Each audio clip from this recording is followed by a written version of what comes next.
everybody back to Major Music TV.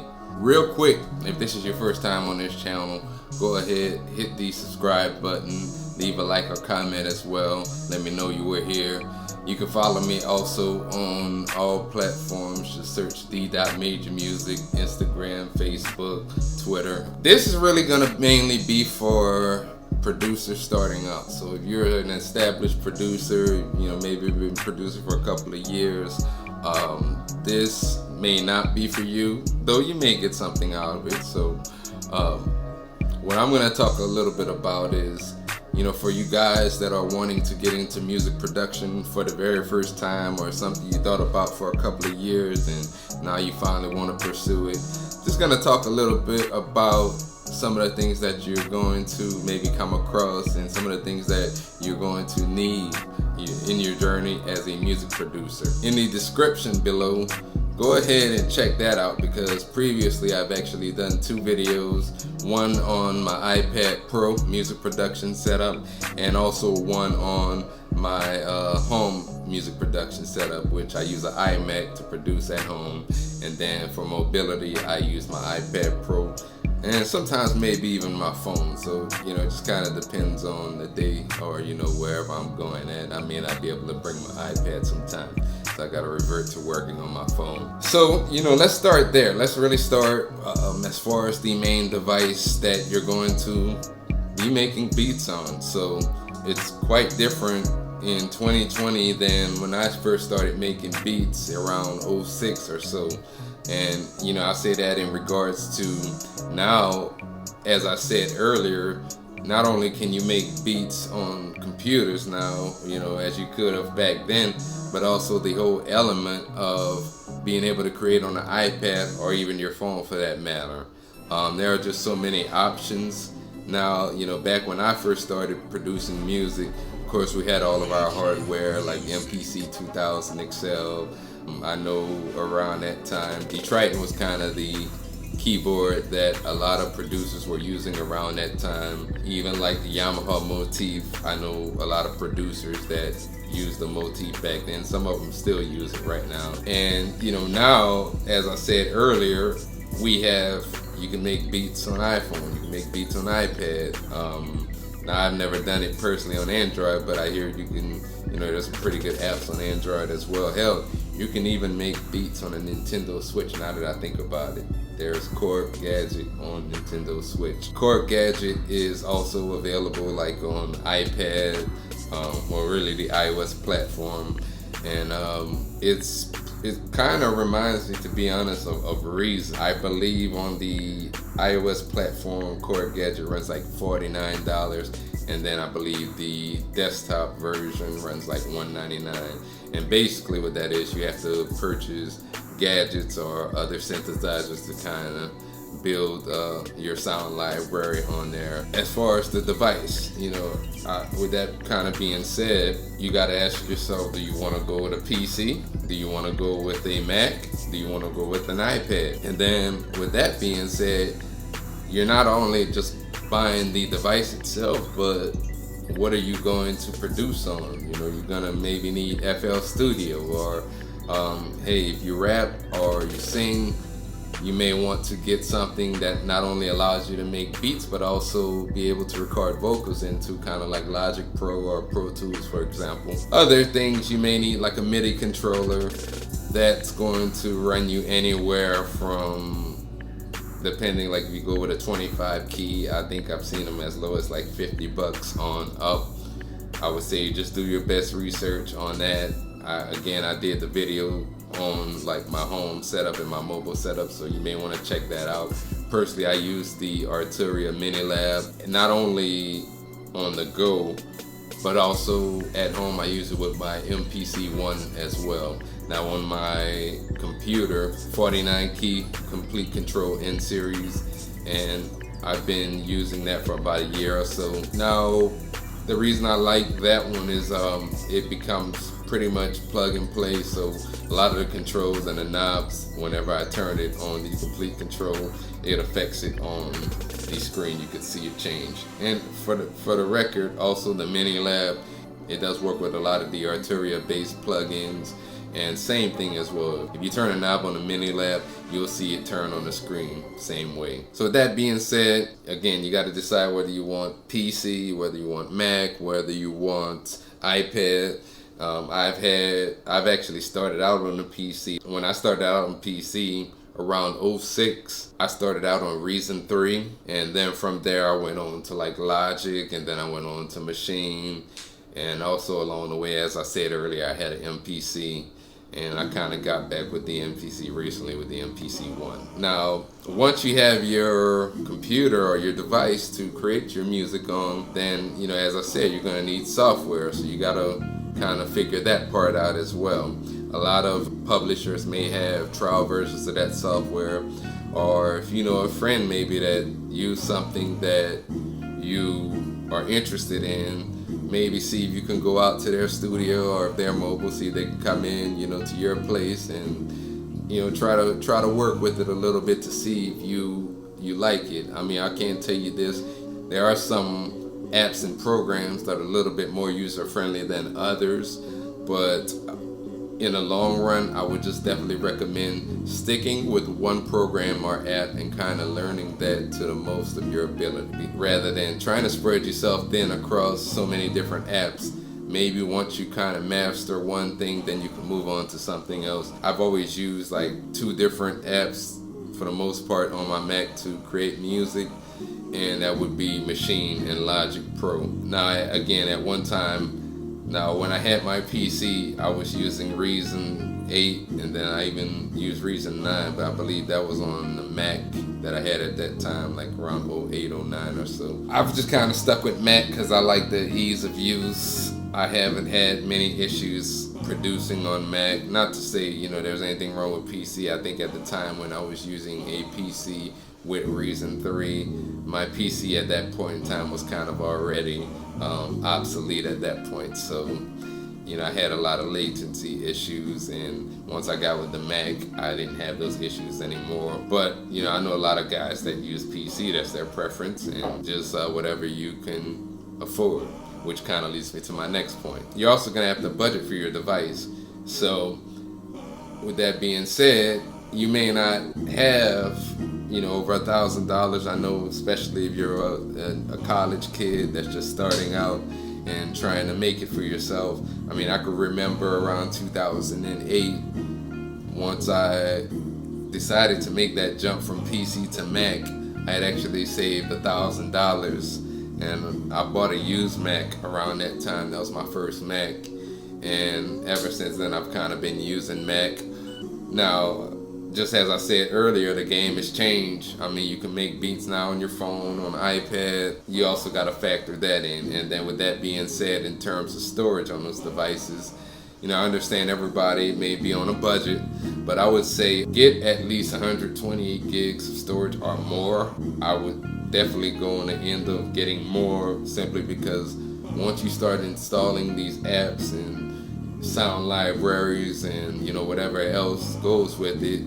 then you're gonna run straight through like 64 gigs of storage. I mean, from experience, when I started out making beats on the iPad, I started out with a 128 gig iPad Pro, and then from there I currently have a 256. Now, maybe next go around I'll probably get, I don't know, 512 or a terabyte. The reason I went with the 256 is at that time on my 128, I think I was filling up maybe close to 100 gigs of that, and I just wanted to expand a little more. And, you know, honestly, I wish I would have went with the 512 or even the terabyte, but I kind of make it work for right now. I do have storage issues a little, but it's nothing that I can't manage. And then especially now that the iPad's accept external storage, so you don't necessarily have to worry too much about that, but at the minimum I would say go no less than 128. And then, you know, most of your iPads, I believe, like 329 and up, and you don't necessarily have to get the Pro to make beats. I like the Pro because it's the most powerful out of all the iPad models in terms of the processing. And I also use my iPad for more than just music production. I use for other things like photo editing and video editing as well. I would almost say I probably use my iPad a little bit more than I use my Mac because it's more portable, and when I leave, and it's more portable, and I think the gap has definitely been closed for you being able to use your iPad, as I was saying, for a wide variety of things. I mean, I've produced whole projects on the iPad and I haven't had any issues. And there are even other apps like MAudio Pro. If you want to record vocals, you can record vocals also in GarageBand. You can record vocals in Cubase. So you got options there. You want to do a full-fledged project. And with the audio unit plugin compatibility now, you're able to use a lot of similar VSTs for mixing as you would on a computer like a Mac or PC.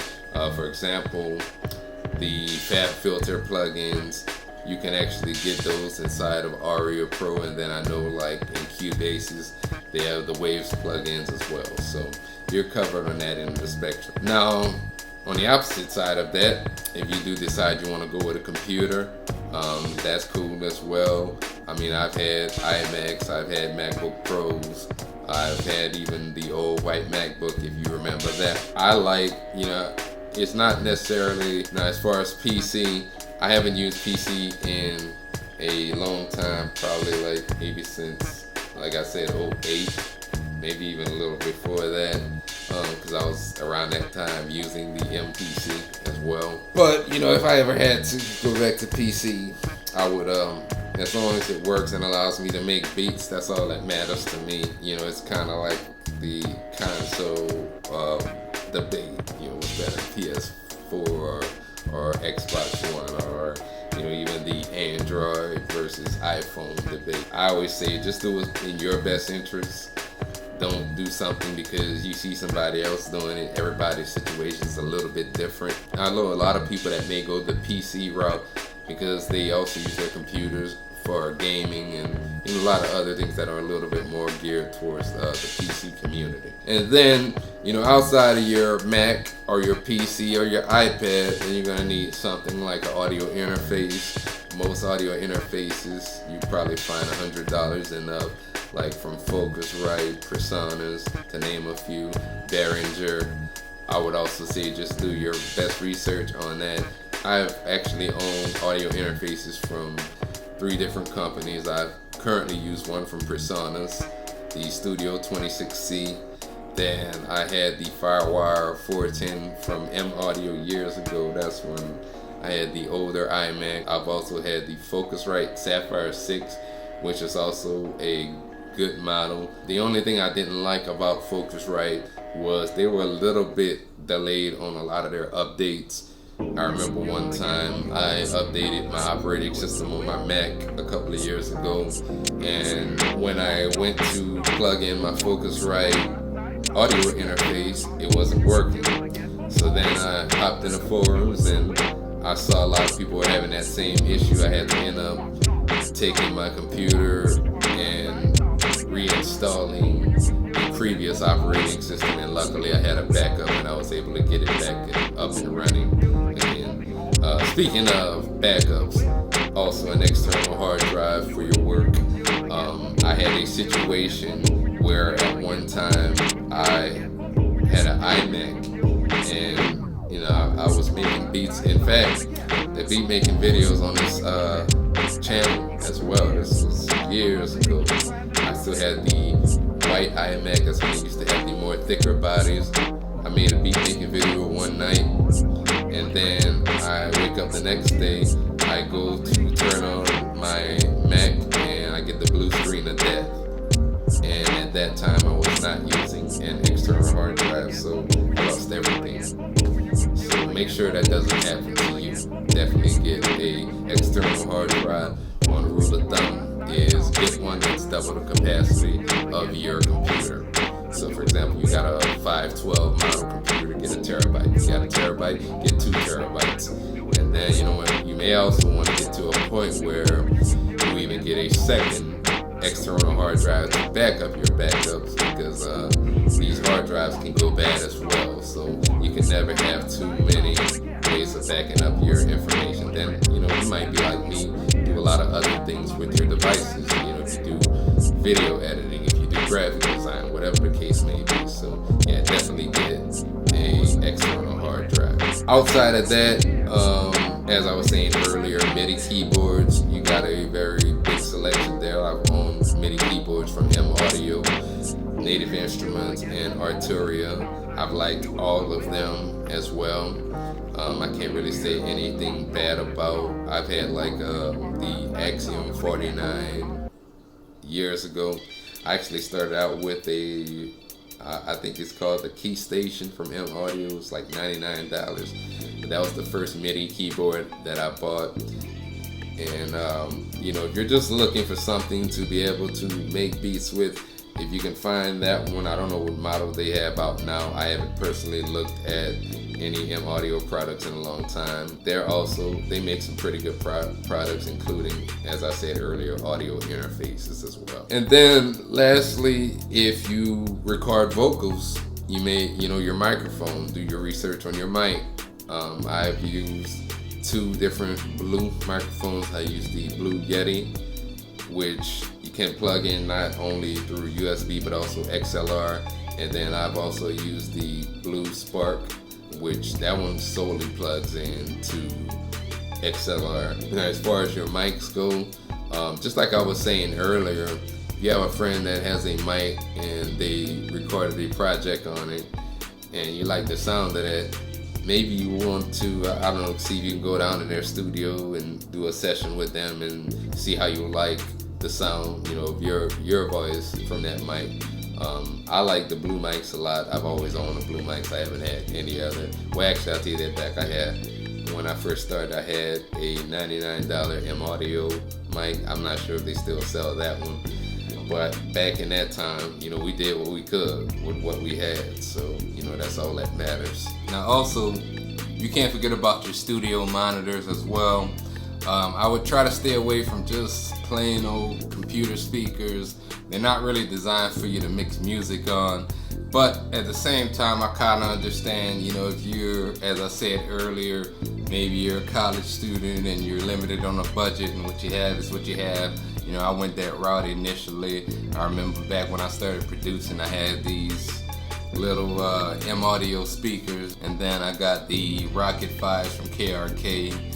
And currently I'm actually using the Currently I'm using the iLoud Micro from IK Multimedia. I like the iLoud Micro because there isn't too much low end or too much high end. It's kind of right in the middle, so you have a little bit room to mix either way. And I feel like between those and my Sony headphones that I get a pretty good mix. Now, I don't always mix my music. Sometimes I may send it off to an engineer to get that done, but I pretty much record most of what I do here in my home studio as well. One other thing, as far as the studio monitors, that's also something you want to budget for. Based off of my personal experiences, when I was using a KRK, I was working somewhere and I got those at a pretty good discount, but I believe they ran like $200 a single speaker, a single monitor.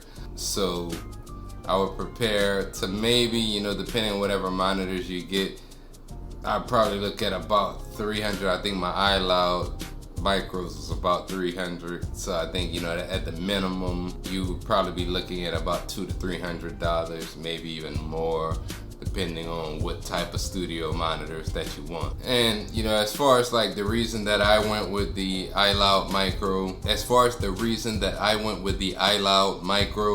is because when my Rocket 5, actually I still have a single, but I had a Rocket 5, one of the monitors went out on me, and I had been using those for quite some time. They were pretty good, but I wanted to move in a different direction as far as the monitors that I was using. One of the things that I like about the iLoud Micro is they're also Bluetooth, and you could even use it wirelessly if you're on the go. So like I produce with my iPad as well, and I use them sometimes wirelessly. Most of the time I just usually plug my audio interface to my iPad Pro through USB-C. You can even do it through USB if you want to. Either or is fine. You know, I would say do your best research. Maybe look up some other videos on just various types of studio monitors and find what's best. If you like this video, go ahead, hit me with a like down there. Subscribe to Major Music TV. Follow me on Instagram at d._Major Music, and you can actually look me up under that name on pretty much all social media platforms.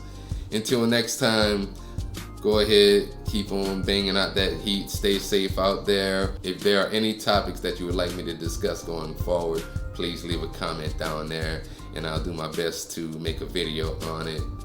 And peace.